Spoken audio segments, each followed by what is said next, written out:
নমস্কাৰ এই মুহূৰ্তত আহি পৰিছে ৰাজ্যবাসীৰ বাবে কেইবাটাও ব্ৰেকিং নিউজ আজি এই 5 মিনিটৰ ভিডিঅ'টোৰ যোগেদি বহুকেইটা গুৰুত্বপূৰ্ণ খবৰ যুগুতোৱা হৈছে আৰু নিতৌ এনে ধৰণৰ খবৰবোৰ পাই থাকিবলৈ হলে চেনেলটো সাবস্ক্ৰাইব কৰি ভিডিঅ'টো এটাকৈ লাইক কৰি আমাক উৎসাহিত কৰিবলৈ নাপাহৰিব দৰ্শকসকল আজি প্ৰথমটো খবৰে হৈছে এটা গুৰুত্বপূৰ্ণ খবৰ মাদ্ৰাসাক লৈ আহিব নতুন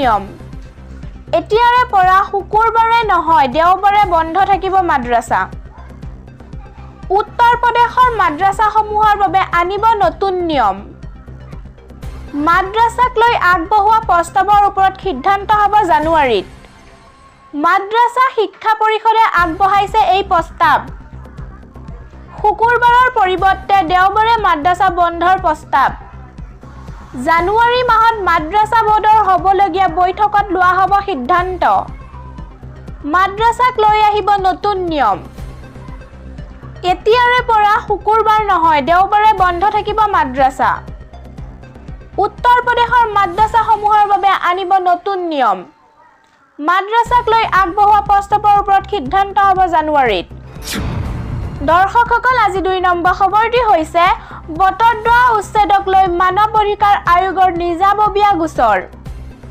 প্ৰসংগ বটদ্ৰৱাৰ উচ্ছেদ অসম মানৱ অধিকাৰ আয়োগে ললে নিজাববীয়া গোচৰ নগাঁও জিলা প্ৰশাসনক প্ৰতিবেদন দাখিলৰ নিৰ্দেশ 111 বিঘা মাটিত চলি আছে উচ্ছেদ অভিযান 302টা পৰিয়ালক উচ্ছেদ কৰা হৈছে মুতায়ন কৰা হৈছিল 600 নিৰাপত্তাৰক্ষী ব্যৱহাৰ কৰা হৈছিল 12খন এক্সকেভেটৰ দৰ্শকসকল আজি 3 নম্বৰ খবৰটি হৈছে অঘটন বাইক আৰোহীক সাইড দিবলৈ যাওঁতে দলঙৰ পৰা পিছলি পানীত পৰি গুৰুতৰভাৱে আহত 10ম শ্ৰেণীৰ ছাত্ৰী কলিয়াবৰৰ মিছা দলঙত অঘটন দলঙৰ পৰা নৈৰ পানীত পৰি গুৰুতৰভাৱে আহত এগৰাকী স্কুলীয়া ছাত্ৰী দুখন বাইকক সাইড দিবলৈ কাষ চাপি আহোতে ভৰি পিছলি দলঙৰ পৰা পৰি যায় ছাত্ৰীগৰাকী যাৰ ফলত আহত হয়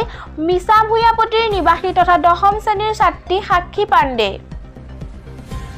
ইফালে ছাত্ৰীগৰাকী পানীত পৰা প্ৰত্যক্ষ কৰি একাংশ লোকে ততাতৈয়াকৈ সাক্ষীক উদ্ধাৰ কৰি ভৰ্তি কৰে হাস্পতালত বৰ্তমান কলিয়াবৰৰ মহকুমা চিকিৎসালয়ত চিকিৎসাধীন হৈ আছে ছাত্ৰীগৰাকীয়ে টিউচনৰ পৰা ঘৰলৈ উভতাৰ পথত সংঘটিত হয় এই ঘটনা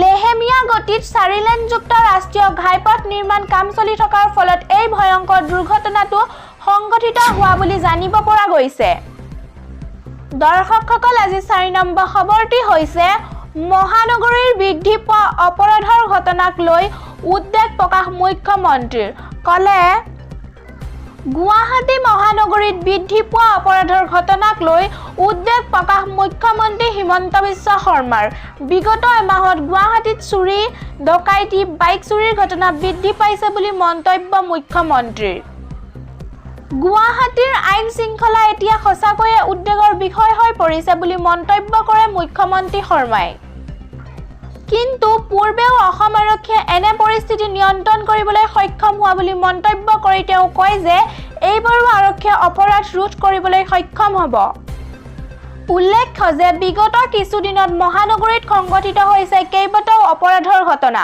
হাতত বন্দুক লৈ সন্ত্ৰাস চলোৱাৰ পৰা মহিলা যুৱতীৰ ডিঙিৰ চেইন কাঢ়ি নিয়ালৈকে এনে ধৰণৰ ঘটনাই এতিয়া ভীতিগ্ৰস্ত কৰি ৰাখিছে মহানগৰীবাসীক ইয়াৰ পূৰ্বে মহানগৰ আৰক্ষীৰ নৱনিযুক্ত আয়ুক্ত দিগন্ত বৰাইও এনে অপৰাধৰ ঘটনাক লৈ উদ্বেগ প্ৰকাশ কৰি অপৰাধ নিয়ন্ত্ৰণৰ বাবে আৰক্ষী তৎপৰ হোৱা বুলি জানিবলৈ দিছিল দৰ্শকসকল আজি 5 নম্বৰ খবৰটি হৈছে কটকটীয়া নিৰাপত্তা বেষ্টনীৰ বেহুফালি এইবাৰ বিধানসভা চৌহদৰ পৰাই চুৰি হ'ল গাড়ী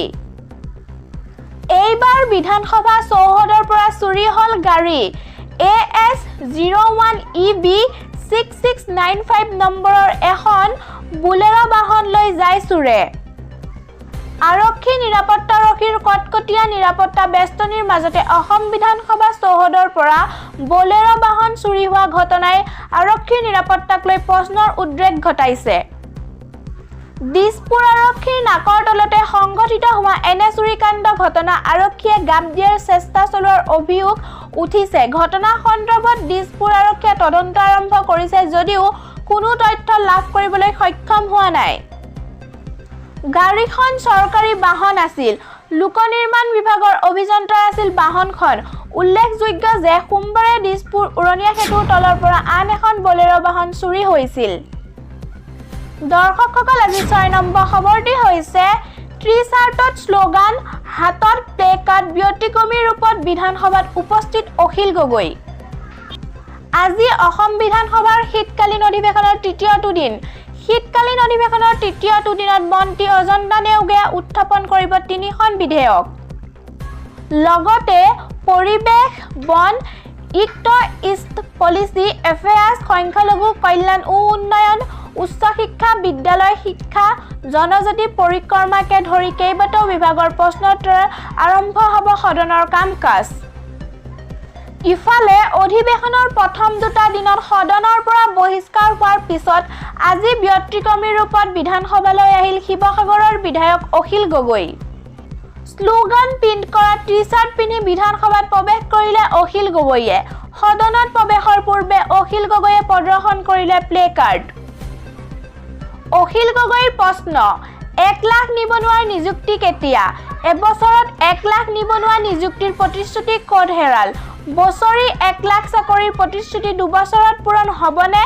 নিবনুৱাক লৈ আৰু কিমান হেতালি খেলিব বিজেপি চৰকাৰে? অখিল গগৈয়ে কয়, 2022ৰ 31 মাৰ্চৰ পূৰ্বে 1 লাখ নিযুক্তিৰ প্ৰতিশ্ৰুতি প্ৰদান কৰিছিল চৰকাৰে। 5 বছৰৰ ভিতৰত 1 লাখ নিযুক্তি প্ৰদান কৰিব নেকি? অতি সোনকালে নিযুক্তি প্ৰদানৰ দাবী অখিল গগৈৰ। ৰাজ্যৰ শেহতীয়া আইন শৃংখলা পৰিস্থিতিক লৈ অখিল গগৈয়ে কয় যে আৰক্ষী যেতিয়া ৰাজনীতিকৰ হাত ধৰা লিগাৰা হয় তেতিয়া আইন শৃংখলাৰ দিশ অৱনমিত হ'বই। আৰক্ষী সঞ্চালকক প্ৰধানগৰাকীও সমালোচনা কৰে বিধায়কগৰাকীয়ে। দৰ্শকসকল, আজি শেষৰটো খবৰ হৈছে পুনৰ ৰেগিং কাণ্ড।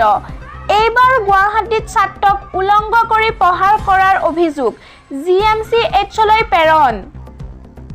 পুনৰ ৰেগিং কাণ্ড। এইবাৰ গুৱাহাটীত ছাত্ৰক উলংঘ কৰি প্ৰহাৰ কৰাৰ অভিযোগ, GMCHলৈ প্ৰেৰণ। ৰাজ্য তোলপাৰ লগোৱা ডিব্ৰুগড় বিশ্ববিদ্যালয়ৰ ৰেগিং কাণ্ডৰ পাছত পুনৰ পোহৰলৈ আহিছে আন এক ৰেগিং কাণ্ড। এইবাৰ ৰেগিঙৰ স্থান গুৱাহাটী মহানগৰী। গুৱাহাটীৰ ঐতিহাসিক চানমাৰী অসম অভিযান্ত্ৰিক প্ৰতিষ্ঠানত ৰেগিঙৰ বলি হ'ল ছাত্ৰ। অভিযোগ অনুসৰি ছাত্ৰগৰাকীক উলংঘ কৰি প্ৰহাৰ কৰা হৈছিল। ঘটনাৰ বিষয় পোহৰলৈ অহাৰ পাছতে হাহাকাৰ লাগি যায় সকলো ফালে। অভিযান্ত্ৰিক প্ৰতিষ্ঠানখনো ঘেৰাও কৰি ধৰে বহুতে। চানমাৰী থানাতো এজাহাৰ দাখিল কৰিছে ৰেগিঙৰ বলি হোৱা ভুক্তভোগী ছাত্ৰগৰাকীয়ে।